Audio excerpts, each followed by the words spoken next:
지역 맞춤 부동산 세미나 우리 동네 맛동산 자세한 내용은 영상 하단의 링크 혹은 3프로 앱을 통해서 확인하세요. 그 전쟁 초기에요. 러시아 세계 군사대국 2위인데 왜 이렇게 싸움을 못하냐 막 이랬었잖아요. 네. 그랬을 때 러시아가 어떤 식으로 변명을 했냐면 우리가 싸움을 못하는 게 아니고 우리가 우크라이나 형제 국가니까 민간인 피해를 최소화하기 위해서 폭격 가려서 하고 있는 거야. 살살하느라고 우리가 못하는 거야. 이럴 때 우리가 다 비웃었단 말이에요. 그런데 이제 지금 러시아는 이런 입장에 거봐라. 그러네. 이스라엘 봐라. 사망자 네네. 수만 예. 정리를 해봤어요. 지금 보시면 이 우크라이나 민간인 사망자 수는 1년 6개월 563일 동안이고요. 네. 그다음에 이 팔레스타인 사망자 수는 지금 40일 동안의 통계인데 와, 훨씬 더 사망자 치열하네요. 수가 이쪽이 더 많죠. 팔레스타인 쪽이. 그다음에 어린이 사망자 수로 따지면 비교할 수가 없는 거예요. 네, 경제의 신들을 모시고 경제의 수많은 신들 중에 오늘 시간이 되시는 신들 가운데 또 중요한 이슈가 있는 분들을 모시고 저희가 그분의 지혜와 인사이트를 얻어보는 신과 대화 시간입니다. 오늘은 요즘 전 세계에서 가장 시끄러운, 가장 그래서 눈길을 끌고 있는 팔레스타인 이스라엘 지역과 또 그 전까지만 해도 우리 전 세계의 가장 뜨거운 이슈였던 러시아 우크라이나 전쟁을 오늘은 두 전쟁을 연결시켜보고 또 각각의 상황이 어떤지 그게 또 우리에게 어떤 의미가 있는지까지 하나의 시선으로 대각선을 한번 꿰뚫어보는 시간을 가져보려고 합니다. 서울대학교 통일평화연구원의 이문영 교수님을 그래서 저희가 어렵게 다시 모셨습니다. 어서 오세요. 네, 안녕하세요. 네. 그 전쟁이 잦아요, 그죠? 그러게요. 네. 한동안은 연구하시는 곳에서 전쟁이 많지는 않았을 텐데, 최근에는 또, 이스라엘 팔레스타인 전쟁도 또 벌어지고. 네. 안 그래도 러시아 우크라이나 전쟁도 아직 안 끝났는데, 두 개의 전쟁이 뭐 어떤 연결고리라든가 의미라든가 뭔가 비교할 만한 그런 게 좀 있나요? 어떻게 네, 보세요? 네. 제가 그 부분을 이제 말씀드리고 네. 싶어서 예. 오늘 이제 또 나오게 됐는데요. 사실 이제 러시아 우크라이나 전쟁만 두고 본다면 이제 좀 있으면 전쟁이 일어난 지 2년이 돼 가는데 최근 몇 달 동안에는 어떤 전황의 변화가 없었어요. 그죠? 그래서 러시아가 뭐 새로 영토를 점령한 것도 없고, 그 다음에 6월 달에 우크라이나가 대반격을 시작했지만, 사실상 실패했고요. 그리고 어떤 의미 있는 탈환 같은 것들이 전혀 이루어지지 않아서 전선은 그냥 고착 상태예요. 그런데 그 사이에 두 가지 중요한 변화가 일어났는데 이제 하나가 지금 말씀하신 이스라엘 하마스 전쟁이고 두 번째는 우크라이나 사회 내부의 변화거든요. 우크라이나 안에서도 뭔가 중요한 네, 변화가 중요한 있어요? 변화가 있는데 그 얘기는 잘 못 들었는데. 그러니까요. 그러니까 지금 그 이프로님 말씀하신 것처럼 이제 이스라엘 하마스 전쟁은 요즘에 이제 거의 도배되다시피 해서 뭐 그건 굉장히 이제 많은 현장에 분들 있는 군인들보다 저희가 잘 알아요. 그러니까요. 3프로에서도 여러 전문가분들이 많으시니까. 네네. 예. 그런 반면에 이 그러니까 우크라이나 사회의 변화에 대해서는 특히 이제 우리 언론에서는 거의 다루고 있질 않은데 제가 이제 좀 이따 자세히 말씀드리겠지만 지금 우크라이나 상황이 너무 안 좋고요. 그러니까 국가 존립이 위태로울 정도다라고 얘기할 정도로 열심히 잘 싸우고 있는 거 아니에요? 서방에서 그렇지 지원. 않아요. 아, 그래요? 네, 그러니까 처음에 이제 전쟁이 처음 일어났을 때는 그 우크라이나 국민들의 막 용기, 그다음 애국적인 열기, 그럼요. 막 이런 것들이 정말 세계를 감동시켰잖아요. 근데 지금은 상황이 180도로 변했어요. 아, 우크라이나 그래서, 상황. 네. 근데 이제 요즘에 뭐 우크라이나에 대한 피로도 뭐 그다음 미국의 변심 뭐 여러 가지 얘기들은 아마 들으실 거예요. 근데 그 차원을 좀 넘어서는 부분이 있거든요. 그러니까 국가가 없어질 수도 있다. 아니 그러니까 굉장히 심각한 위기라는 위기다. 비유적인 표현인 거죠. 그래서 제가 이제 이 두 부분을 말씀드릴 텐데, 알겠습니다. 네, 제가 뭐 중동 전문가는 아니니까 이스라엘 하마스 전쟁과 러우 전쟁과의 관련은 딱 관련되는 그 부분만 서로 짧게. 비교할 수는 있겠네요. 네네, 특히 뭐 초기의 그런. 피해 규모라든가 이런 게 네네. 우리가 현장에 있지는 않았으니까. 그런 부분만 말씀드리고 주로는 이제 우크라이나 이야기. 이야기를 알겠습니다. 좀 드리려고 해요. 준비해 오신 자료가 있으시면 같이 한번 보면서 하죠. 그러면 예. 이스라엘 하마스 전쟁부터 먼저 네, 짧으니까 네. 이제 먼저 말씀드리면 일단 그러기 위해서는 일단 러시아가 이 각 두 나라와 어떤 관련을 맺는지를 잠깐만 이제 설명을 드리면 한마디로 러시아는 이스라엘하고도 친하고요. 팔레스타인하고도 친해요. 네. 그래서 푸틴 같은 경우에 투트랙 전략이라고 해서, 그러니까 그 중동이 세계 화약고라고 해서 여러 분쟁들이 많잖아요.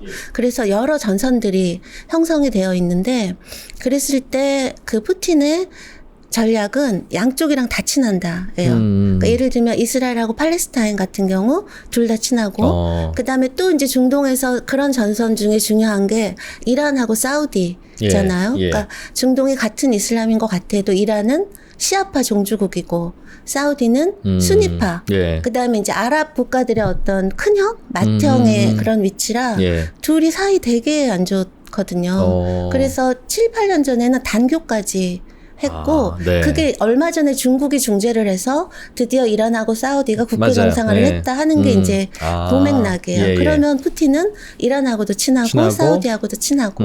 근데 그 예를 제가 이스라엘하고 팔레스타인으로 예를 들어드리면 야, 푸틴이 나름 양다리의 전문성이 있군요. 네, 우리 식으로 치면 균형 외교 같은 걸 한 거죠. 아, 우리는 그런 거 참 잘 못하는 편인데. 네, 근데 워낙 사람들이 착해놔서. 네.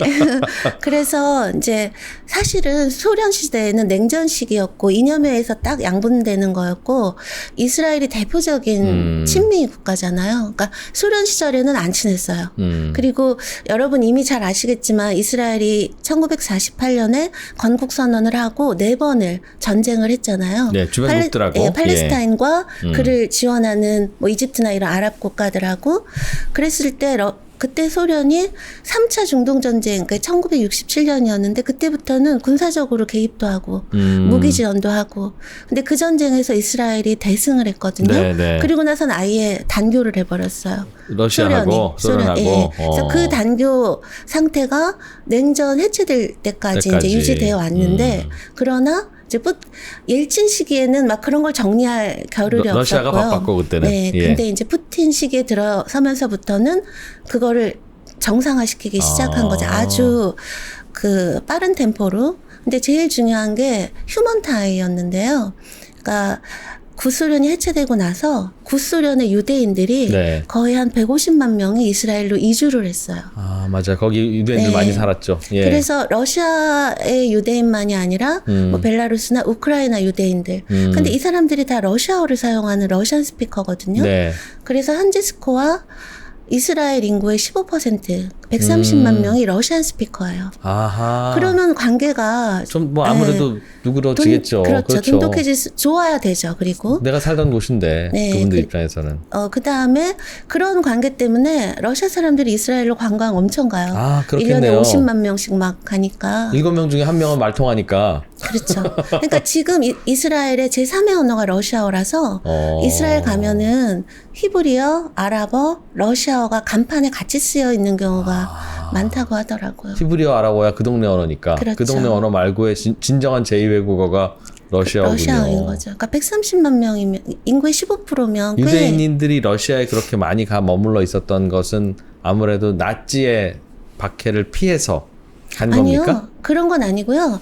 이제 러시아가 영토를 제정 러시아 시대 때 영토를 이렇게 많이 넓혔잖아요. 넓히는, 예. 그때 동유럽에 예를 들면 폴란드에 유대인들이 굉장히 많이 살았는데 왜 폴란드가 공중 네, 맞아요. 없어진 적, 그러니까 삼국이 분할해갖고 그때 그 폴란드 유대인 많은 지역들이 러시아 영토로 들어온 거예요. 이제 그렇게 거기에 자연스럽게. 막 겹쳐서 있는 게 우크라이나 영토도 들어가고 그걸 아슈케나지 유대인이라고 하는데 네. 그 유대인들이 이제 구소련에서 그대로 유지가 된 거죠. 예. 그러다가 이제 예, 소련 해체되고 나서 이동을 알겠습니다. 한 거죠. 근데 이제 그거는 사람들 사이에 그런 인적인 결속인데 이게 리더십 차원에서도 있었거든요. 그러니까 푸틴하고 네타냐후하고 예. 집권 기간이 한 10년이 겹쳐요. 근데 두 사람이 통치 스타일이 권위주의 통치 둘다 스타일 비슷하죠. 비슷하잖아요. 예. 그래서 이 스트롱맨의 브로맨스 같은 게 있었어요. 그러니까 트럼프가 푸틴 이심전심. 좋아하듯이. 예, 그래갖고 뭐 무역이나 안보 협력 같은 것들을 굉장히 긴밀하게 했고요. 그래서 사실 2014년에 러시아가 크림반도 합병했을 때도 이스라엘은 중립이었어요. 그랬어요? 네, 그 다음에 이번에 그 작년에 러시아가 침공했을 때도 예. 그 규탄 결의안에 계속 뒤로 뺐어요. 이스라엘은 네, 근데 이제 미국이 하도 그러니까 나중에 이제 들어가긴 규탄한다 했으나. 이러긴 했지만 제재에는 동참을 안 했고요. 그 다음에 그 전쟁 작년에 일어났을 때 초반 한 달 동안 평화협상이 막 네, 활발하게 네. 이루어졌었는데 그게 중립적인 제3국들이 중재를 했거든요. 그때 대표적인 나라가 튀르키예랑 이스라엘. 그 당시는 총리가 베넷 총리였는데 그분이 막 그렇겠네. 러시아도 인정하고 우크라이나도 신뢰할 수 있는 나라. 이스라엘. 친미 국가니까. 어쨌든. 이제 그래서 이스라엘하고는 관계가 좋아요. 네. 그다음 팔레스타인은 소련 때부터 팔레스타인 편이었거든요. 러시아가. 예, 아까 말씀드렸잖아요. 소련 시절에는 그렇죠. 소련 이스라엘하고는 단교까지 그렇으니까 했으니까. 원래 전통 우방이니까 소련하고 팔레스타인은. 팔레스타인은 달리해왔고요. 그다음에 팔레스타인만 관리한 게 아니라 그 무장 정파들도 관리를 했어요. 그러니까 하마스나 헤즈볼라 같은 경우도. 그래서 그 하마스가 2006년에 팔레스타인에서 선거 압승했을 때 네. 푸틴이 그 하마스 지도자들을 모스크바로 초청을 해갖고 뭐 대화, 그러니까 그 관계들이 계속 유지가 되어 왔고요. 그 다음에 이제 중동에 아까 말씀드린 것처럼 이란이랑 사우디가 사이가 안 좋잖아요. 예. 근데 중동의 전통적인 반미 친러 국가들이, 그러니까 반미 국가들은 친러, 친소. 친러겠죠. 예. 예를 들면 이란이나 시리아 같은 국가들은 친러 국가거든요. 예. 그런 나라들은 계속 원래 관리하고. 친구고. 그 다음에 이제 상대적으로 친밀하고 얘기되는 사우디라든가 뭐 UAE라든가 이런 나라들하고도 친해진 거예요. 그러니까 뭐가 매개였냐면 다 산유국이잖아요. 네. 그러니까 뭐 유가 결정하거나 감산협정하거나 산유국끼리 서로 파티할 때. 그렇죠. 그런 거나 아니면은 또 그 중동의 주요 무기 수출국이 러시아예요. 그러니까 사우디 같은, 그러니까 무기 수출이나 에너지 같은 거를 매개로 러시아가 러시아산 무기를 그쪽에 네, 많이 사요. 그러니까 그런 걸 매개로 해서 여기도 관리를 해온 거죠. 그래서 이제 이번 전쟁이 일어나고 나서 푸틴이 네. 팔레스타인 그 하마스 지도자랑 통화하고 네타냐후랑 통화하고 그 다음에 이집트하고 통화하고 막 요르단 막 이러면서 당장 휴전해라. 바빴겠네 푸틴이. 전화 휴전할 것이지. 당장 휴전해라. 막 이런 식의 그런 중재를 했거든요. 하고 있거든요. 그렇겠네요. 미국보다 훨씬 전화하기 서로 쉬웠겠네요. 푸틴이. 그러니까 그 관계가 이렇게 유지되어 온 관계라고 하는 게 있기 때문에요. 그런 역할을 했던 것도 그게 이제 실질적으로 어떤 효과를 낼지는 모르겠지만 네. 적어도 그렇게 중재를 막 할 수 있는 그런 상징적인 권위 정도는 그러네요. 이제 갖고 있는 있었네요. 거예요. 러시아 입장에서는 이스라엘과 팔레스타인이 싸우면 어차피 양쪽 다 우리 친구니까 안 좋다 그런 것 때문에 그런 걸까요? 네, 그런 식으로 이제 중재를 해주는데 그렇지만 러시아의 스탠스는 명확해요. 당장 멈춰야 되고 이거는 이스라엘이 하는 것이 이제 정당방위 아니다. 그 다음에 이거는 그 팔레스타인이라고 그들의 그 민간인 인권이라던가 민주주의라던가 그쪽에 완전히 서 있어요. 러시아는. 그러니까 중립은 이스라엘 아니에요. 입장에서는 살짝 서운한. 근데 이스라엘은 그런 소리를 러시아만이 아니라 지금 워낙 곳곳에서 들으니까. 듣고 있으니까요. 그런 상황이어서 사실은 그 하마스가 그 아주 유례없는 공습을 했던 게 10월 7일인데 네. 그날이 푸틴 생일이에요. 그래갖고 공교롭게도. 예. 근데 이제 이 이스라엘 하마스 전쟁이라고 하는 게 러시아 쪽에는 지금 모든 부분에서 우호적으로 유리하게 작용하고 있거든요. 결과적으로? 네. 제가 이제 설명을 드릴 텐데 그렇기 때문에 일각에서는 그렇게도 얘기해요. 하마스가 푸틴한테 엄청 좋은 근사한 생일 선물을 줬다 얘기가 될 정도로. 그러니까 첫 번째는 유가가 오르잖아요. 중동에서 문제가 생기면. 그러네요. 그다음 두 번째는 이미 다 아시겠지만 국제사회의 관심이 우크라이나에서 이스라엘 하마스로 이동을 하면 관심뿐만 아니라 지원 같은 것들도 소홀해질 수 있고 이동하게 되는 건데 이런 것보다 훨씬 더 결정적인 이유가 있어요. 그러니까 이 이스라엘 하마스 전쟁이 일어나고 나서 사람들이 미국에 대해서 다시 생각하게 된다라는 건데요. 어디 사람들이요? 세계인들이 그다음에 특히 중동 사람들이 미국에 대해서 굉장히 비판적인 생각을 갖게 되는데 그게 러우 전쟁과 이스라엘 하마스 전쟁에 대한 미국의 태도를 비교하면서 그런 것들이 발생을 해요. 그래서 제가 이 자료를 하나 보여드릴게요. 그런 게 있었군요. 예. 네. 이 자료가 이게 이제 두 전쟁에서 민간인 사상자 통계인데요. 여기는 유엔에서 나온 통계예요. 그래서 러우 전쟁 간에 우크라이나인 민간인 사상자 통계고요. 그다음에 이 경우는 이제 이번에 이스라엘 하마스 전쟁에서의 희생자 이제 통계거든요. 근데 네. 제가 이거를 정리를 해서 새로 도표를 사망자 네네. 수만 예. 정리를 해봤어요. 지금 보시면 이 우크라이나 민간인 사망자 수는 1년 6개월, 563일 동안이고요. 네. 그다음에 이 팔레스타인 사망자 수는 지금 40일 동안의 통계인데 와, 훨씬 더 사망자 치열하네요. 수가 이쪽이 더 많죠. 팔레스타인 쪽이. 그다음에 어린이 사망자 수로 따지면 비교할 수가 없는 거예요. 아이고. 근데 이제 물론 이 팔레스타인 사망자 수는요. 그 하마스는 민간인이랑 구별이 잘 안 된다고 하잖아요. 그래서 이거는 군경과 민간인을 엄격하게 구별한 그 통계는 아니지만 팔레스타인인 사망자 수. 그렇죠. 그렇지만 어린이, 그다음에 여기 여성은 안 나왔는데 이 토탈 사망자 수 중에 어린이와 여성 비율이 70%가 많겠죠. 아이고. 넘어간다라는 건 대부분의 경우가 이제 그 민간인이라는 걸 얘기를 해주는 거고요.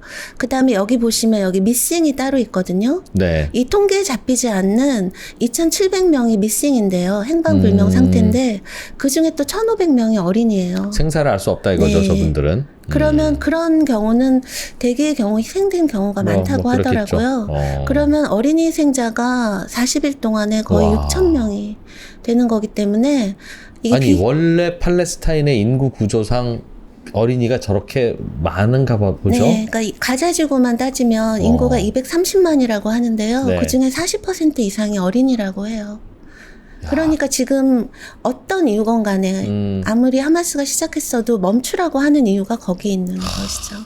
그리고 그냥 인구 비율대로 희생되고 있다는 건 이스라엘의 공격이 구별 없이 되고 있다는 방증이기도 하네요. 그러니까 뭐 어른들 사이에서 하마스와 민간인을 구별할 수 없다는 거는 일견 이해가 가나 뭐 그러니까 어린이들도 같이 그럴 수도 있겠으나 네. 그래도 진짜 인구 비율대로 희생되고 있다는 건 무차별 공격이라는 뜻인데 어쨌든 예. 네, 그래서 이제 사실은 그 전쟁 초기예요. 우리가 러시아 왜 이렇게 세계 군사대국 2위인데 왜 이렇게 싸움을 못하냐 막 이랬었잖아요. 네. 그랬을 때 러시아가 어떤 식으로 변명을 했냐면 우리가 싸움을 못하는 게 아니고 우리가 우크라이나 형제 국가니까 민간인 피해를 최소화하기 위해서 폭격 가려서 하고 있는 거야. 살살하느라고 우리가 못하는 거야. 이럴 때 우리가 다 비웃었단 말이에요. 그런데 이제 지금 러시아는 이런 입장에 거봐라.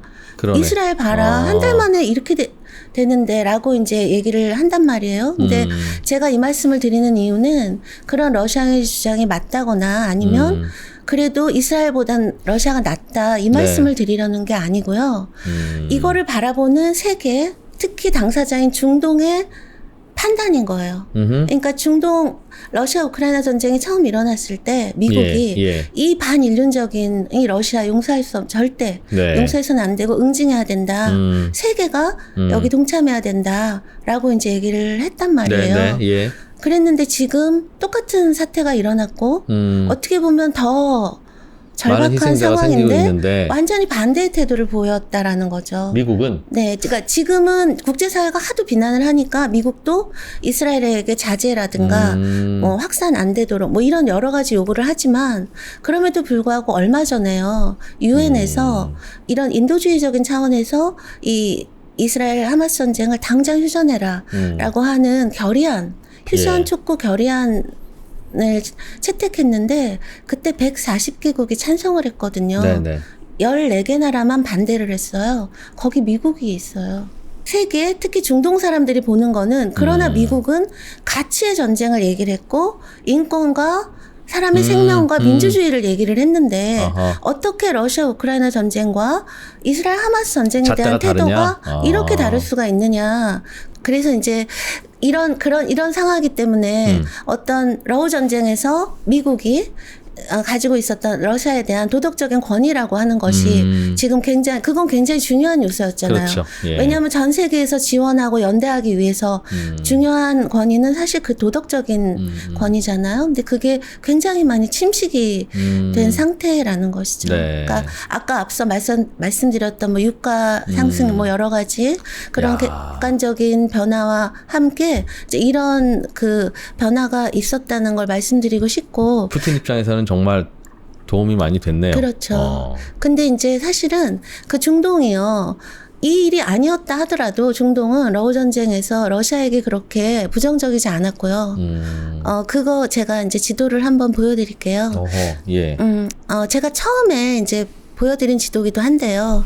이게 이제 러시아 제재 참여국과 불참하는 나라들 지도인데 여기 회색이 제재에 불참하고 있는 나라들이거든요. 아, 러시아 제재 불참한 나라들이 하얗게 회색으로 표시되어 네, 있어요? 이게 회색이에요. 그래서 제재하는 나라가 몇 없군요. 네, 그러니까 사실상은 북미, 그다음에 서유럽, 그다음에 호주, 야. 뉴질랜드, 그다음에 이제 우리나라, 일본, 대만, 싱가포르 정도고 사실은 아프리카. 남미, 아프리카, 네. 그다음에 중동, 동남아 뭐 어느 나라들도 제재에 동참하고 있지 않아요. 근데 진짜 친미 국가들만 제재하는구나. 근데 이 제재에 동참하고 있지 않은 나라들의 그 이 영토가요, 이 지리가요. 네. 여기 우리가 글로벌 사우스 요즘 많이 얘기하는데 그 글로벌 사우스하고 정확히 일치를 합니다. 와, 그러네요. 이 글로벌 사우스가 세계 인구의 85% 정도거든요. 그리고 근데 이 글로벌 사우스라고 하는 게 뭐냐면 이제 우리가 보통 전통적인 선진국이라고 얘기되는 나라들, 그러니까 북미, 미국, 북미, 캐나다라든가 유럽. 서유럽 같은 나라들이 이 지구를 딱 잘라보면 주로 위쪽에 있죠. 북쪽에 있죠. 그렇죠. 그래서 이제 그 나라들이 주로 여지까지는 정치적, 경제적으로 세계를 리드해 왔는데, 근데 이제 요즘 20세기 말 21세기 초부터 시작해서 여기 글로벌 사우스의 국가들, 이걸 우리가 글로벌 사우스라고 하거든요. 네. 예전엔 주로 개발도상국이나 뭐 이런 나라들이었는데 지금은 아닌 거죠. 그래서 뭐 중국이라든가 아니면은 인도라든가 여기 사우디, 그다음 브라질.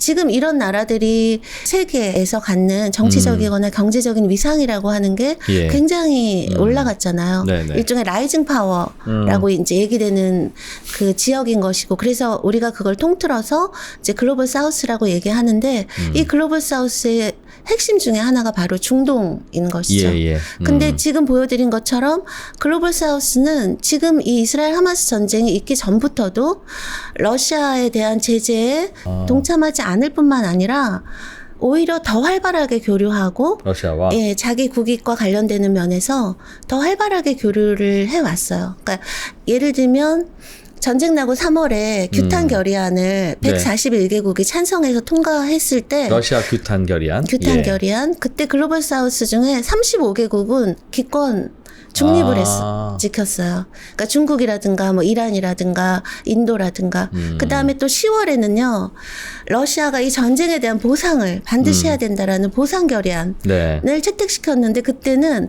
이 글로벌 사우스 나라 중에 75개국이 기권을 했어요. 그다음에 중국이나 이란은 아예 반대를 해버렸고, 그다음에 말씀드렸듯이 러시아 제재에는 이 나라들이 아무 나라도 동참을 안 했어요. 그래서 지금 러시아가 인류 역사 이래로 이렇게 오래 이렇게 고강도의 제재를 받은 적이 없다고 얘기되는데도 불구하고 올해 2분기부터 러시아 경제가 플러스 성장으로 돌아섰거든요. 경상수지도 늘어나고. 네. 네. 그 이유가 바로 이 글로벌 사우스와의 긴밀한 경제 협력이 가능하게 한 건데, 제가 간단하게만 말씀드리면 오히려 러시아가 전쟁을 일으킨 후에 트레이드 붐이라고 하는 게 일어났다. 예를 들면 여기 그 남색으로 표시된 거는 전쟁 후에 교역량이 오히려 늘어난 나라들이거든요. 아, 예전보다? 근데 예전보다 오히려 더 늘어난 나라들. 그러니까 제재와 전혀 상관없이 오히려 더 늘어난 교류를 나라고. 활발하게 하는. 근데 보세요. 그 글로벌 사우스의 맹주라고 얘기될 수 있는 브라질과는 2배 늘었네요. 그다음 인디아는 300%. 와. 튀르키예는 거의 200%고요. 이게 초반이라 중국이 좀 적은데 중국은 원래 볼륨 자체가 제일 굵잖아요. 화살표의 굵기는 그다음에 지금은 이것보다 전체? 더 늘어났고요. 그다음에 러시아의 주요 수입 원천이 오일이잖아요. 네. 근데 전쟁이 일어나고 나서 유럽이 55에서 이렇게 줄어든 만큼을 인도하고 중국이 그대로 복원을 했죠. 그러니까 러시아 입장에서는 뚠뚠인 거예요. 변한 게 없는 거고요. 그리고 유럽이 인도산 원유 사다 쓴다면서요. 그러니까요. 인도에서 이제 예. 헐값으로 싼값으로 사서 제철이 막 가공해갖고 파는 거죠. 그래서 지금 인도 같은 경우는 여기 보시면 전쟁 전에는 인도에서 수입한 그 오일 중에 러시아 먹을 게 없어요. 근데 오히려 전쟁이 계속되고 난 이후에 러시아에서 수입한 원유 포션이 지금 제일 크죠. 그러네요. 이런 그러네요. 상황이고. 양도 많이 들었고. 네, 그 다음에 전통적으로 그 글로벌 사우스의 많은 나라들, 중국이 러시아에서 무기를 수입하는 주요 수입국들이에요. 러시아산 무기 누가 제일 많이 사는지. 그렇죠. 이게 이제 전쟁 직전까지의 통계거든요. 저 말은 중국은 무기의 81%를 그렇죠. 러시아에서 산다 그 네. 말이죠. 인도는 46%, 베트남 56%. 야. 막 이런 요즘엔 좀 줄어들었다고는 하는데 어쨌든 이제 이런 상황이고 그래서 이 글로벌 사우스를 대표하는 말하자면 글로벌 사우스의 G7 네, 같은 네, 네. 그 다자기구가 브릭스거든요.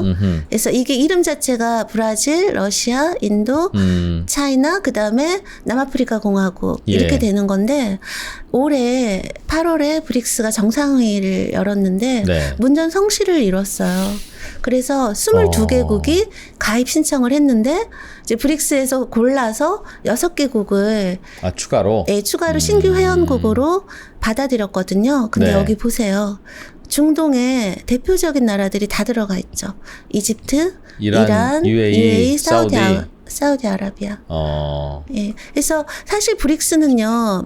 뭐 인구나 영토 포션도 G7보다 훨씬 높지만 특히 이제 GDP 관련해서도 아직도 1인당 GDP는 G7이 더 높은데요. 그렇지만 아시다시피 여기 지금 브릭스 국가들 뭐 인도라든가 중국, 브라질 인구가 많잖아요. 그러니까 다 합친 그러니까 구매력 기준으로 한 그 GDP는 이미 2023년에 G7보다 이제 높아져서 이게 IMF에서 예상을 한 건데 앞으로 그 격차가 더 늘어날 거다라고 얘기해요. 근데 물론 이렇게 얘기한다고 해서요. 이제 G7보다 브릭스가 뭐 더 나을 거다 막 이런 식의 말씀을 드리라는 게 아니고요.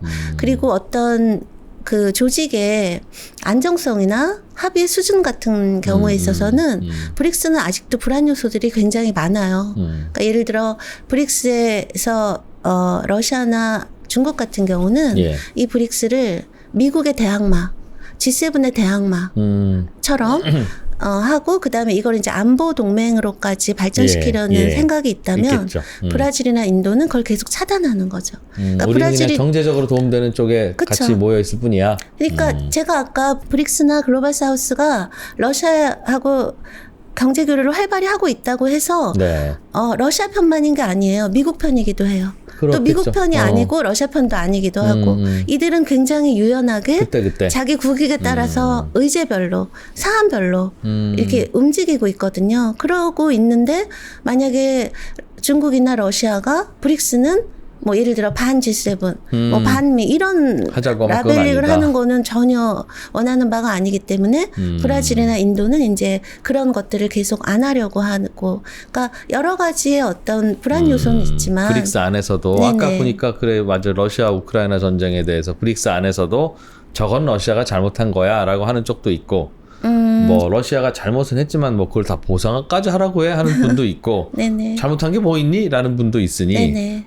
섞여 있기는 하다. 그럼에도 불구하고 경제 교류는 다 하고 있는 다 하고 거죠. 있는. 다 하고 있는 상태인 것이고 그렇기 때문에 지금 이 글로벌 사우스가요 움직이는 거는 네. 실리예요. 국익. 그런 것 뭐 같아요. 다른 가치 이런 예. 거 아니고 국익으로 이제 움직이고 있는 것이고요. 근데 이제 문제는 글로벌 사우스가 서구와 이 다른 점들이 이렇게 경제나 어떤 실익의 면뿐만 아니라 가치의 측면에도 또 반영이 되어 있기도 하다라는 점을 말씀을 드려야 될 것 같은데 예. 제가 또 통계를 하나 보여드릴게요. 이게 그 유럽의 EU의 유럽 그 외교협회라고 하는 곳에서 전쟁 1주년을 맞아서 이 전쟁에 대해서 유럽, 그러니까 서방 사람들과, 그러니까 서구 사람들과 비서구 사람들이 어떻게 생각이 다른지를 설문조사를 해본 거예요. 이제 그랬을 때, 이 전쟁을 어떻게 끝내야 되느냐에 대해서 이제 하나의 의견은 우크라이나 영토를 양보하더라도 즉각 전쟁을 중단해야 된다가 있고 안 된다. 우크라이나가 모든 영토를 수복할 때까지 전쟁해야 된다라고 했을 때 예. 미국이나 영국이나 유럽 같은 경우는 모든 영토를 수복해야 된다가 높죠. 그러네요. 근데 예. 중국이나 인도나 튀르키예 국민들 같은 경우에는 즉시 중단해야 된다가 높다라는 거예요. 그러니까 전쟁의 결과에 대한 판단도 글로벌 그러네요. 사우스와 이제 서방이 다른 것이고, 그다음 미국이 우크라이나를 왜 이렇게 도와줄까? 그 속마음은 뭘까? 했을 때 미국은 당연히 우크라이나를 도와주려고 하는 거지. 러시아는 무슨 소리야. 미국 이익 때문이지라고 당연히 생각할 거 아니에요. 네네. 그럴 예. 때 인도는 요 둘 중간 정도예요. 그러네요. 근데 중국이나 튀르키예는 와. 압도적으로 러시아하고 비슷한 생각을 갖고 있는 거고요. 그 다음에 이제 제일 중요한 게 이건데, 러시아는 어떤 대상이지? 라고 했을 때 미국이나 유럽한테는 압도적으로 적이고 네. 경쟁자, 부정적이에요. 그러나 중국, 튀르키예, 인도한테는 파트너네요. 압도적으로 우방이거나 협력 파트너. 완전히 세계가 갈라졌구나 정말. 그러니까 제가 지금 이 말씀드리는 거는, 그러니까 현실이 그러니까 국제적인 현실이 이렇다라고 하는 거를 말씀을 드리려고 하는 거고요. 이제 그렇기 때문에 네. 이 러우 전쟁이 일어나고 신냉전 얘기를 하고 부분적으로 신냉전적인 요소가 없는 건 아니에요. 그러니까 미국, 중국 전략 경쟁은 네. 원래 있었고 전쟁 때문에 미국하고 러시아가 엄청 지금 대립하고 있는 게 예전에 미소 대립하고 비슷하니까요. 네. 하지만 그때는 쫙 나뉘었잖아요. 근데 지금 제가 보여드린 것처럼 쫙 나뉘지 않죠. 그러네요. 예, 그렇기 그러네요. 때문에 이제 러우 전쟁 이후에 우리가 주목해야 할 어떤 엄성한 현실이 있다면 그건 오히려 신냉전보다는 그 신냉전의 질서를 계속 교란시키고 파열시키는 자기의 국익에 따라서 네. 그런 글로벌 사우스의 움직임에 그렇겠네요. 우리가 더 주목할 필요가. 제가 보니까 그럼 이 글로벌 사우스라고 하는 그 그룹은 그냥 실리에 따라서 움직이는 게 많은 것 같은데, 우리나라는 지금 러시아에 있던 기업들 다 나왔죠. 다 나온 건 아니고요. 거의 네. 나중에 이게 대충 이렇게 이제 봉합이 되면 다시 러시아로 돌아가서 비즈니스 하는데 좀 불편하지 않을까, 우리나라가. 또 그런 네. 생각도 좀 들고. 어떻게 보십니까? 그러니까 사실 그런 게 있어요. 그러니까 전쟁 전에 러시아가 이제 한국 12교역 대상국이었고요. 특히 이제 러시아 극동의 교역량 전체 한 3분의 1이 우리나라랑 이루어졌거든요. 러시아 입장에서 우리가 10번째 교역국이에요? 아니요, 우리한테 우리 입장에서 러시아가 네네. 12교역 대상. 물론 중국하고는 비교는 안 되지만 네네. 어쨌든 예. 12였고, 근데 그거보다 더 중요한 거는, 그러니까 전쟁 전에는 러시아 자동차 시장 점유율 1위가 코리아. 현대 기아차였고요. 네네. 그다음에 러시아 핸드폰 시장 점유율 1위가 샘성이었어요? 삼성이었어요. 그다음에 이제 어쩌냐. 예, 러시아는 사실 90년대 후반부터 이미 한류가 있었던 나라예요. 그러니까 K-팝 이런 게 아니라 디지털 한류라고 얘기하거든요. 제가 90년대 후반에 러시아로 유학 갔을 때 네. 아직도 기억나는 게 그 공항에서 모스크바 도심으로 진입을 하는 그 길에 정말 쫙 도열하듯이 LG, 삼성 그 광고판이 쫙 있었거든요. 그래서 러시아 그 국민들이 우리나라 제품 너무 좋아해요. 그다음에 또 러시아 정부도 우리나라를 필요로 하죠. 네. 그러니까 왜 그러냐면 지금 중국하고 러시아가 아무리 친한 것 같이 보여도 사실 역사적으로 두 나라는 사이 안 좋을 때가 더 많았어요. 옛날에 영토 분쟁 때문에 전쟁까지 날 뻔했었는데요. 예. 근데 지금 그 우리가 1위를 점하고 있던 자동차 시장, 뭐 핸드폰 시장 다 중국이 완전히 독점하고 있거든요. 예. 러시아 정부는 그걸 원하지 않아요.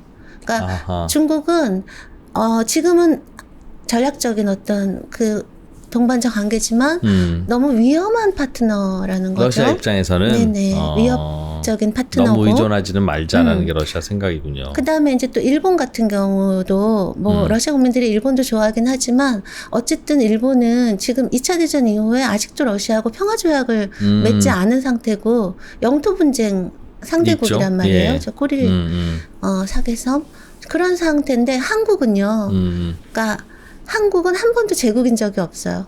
그러니까 일본은 제국주의 전쟁의 당사자였던 거잖아요. 한국은 한국이 갖고 있는 가장 큰 그 장점이 뭐냐면 아, 우리랑 원수진 적이 아무도 없군요. 네, 우리의 매력, 우리의 그 네. 저력은 소프트 파워에 있는데요. 우리는 충분히 매력적인데 전혀 위험하지 않은 나라예요.